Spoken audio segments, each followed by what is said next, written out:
Pemirsa, aktivitas korban banjir di Kecamatan Singkil, Kabupaten Aceh Singkil terganggu. Akibat banjir, warga di kecamatan itu terpaksa harus menunda aktivitas bekerja lantaran menjaga harta benda yang berada di rumah. Banjir kiriman yang terjadi di sejumlah desa pada Kecamatan Singkil, Kabupaten Aceh Singkil masih berlangsung. Akibatnya aktivitas warga terganggu lantaran banjir menggenangi halaman hingga ke dalam rumah warga.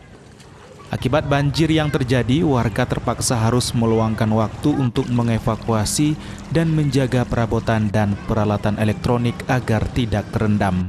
Sementara di Desa Ujung Bawang, Kecamatan Singkil juga terendam banjir. Aktivitas pasar yang biasanya ramai menjadi lumpuh dan tidak ada kegiatan jual beli.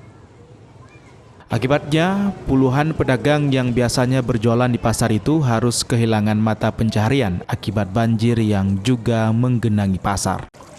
Salah seorang warga, Ramsudin, mengatakan sejak banjir merendam Kecamatan Gunung Meriah dan kecamatan lainnya, mereka sudah mengantisipasi lantaran Kecamatan Singkil merupakan muara dari sejumlah sungai yang sebelumnya meluap. Sehingga waktu mereka harus tersita menyelamatkan barang dagangan dan perabotan agar tidak terendam. Terhenti semua. Berarti untuk jualan kerja nggak bisa ya? Terhenti semua. Kalau yang jualan yang barang-barangnya disimpan. Di mana tempat yang ada tinggi yang bisa menyelamatkannya diselamatkan.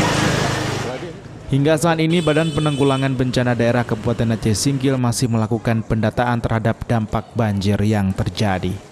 Dari Kabupaten Aceh Singkil, Suparman Munte, iNews melaporkan.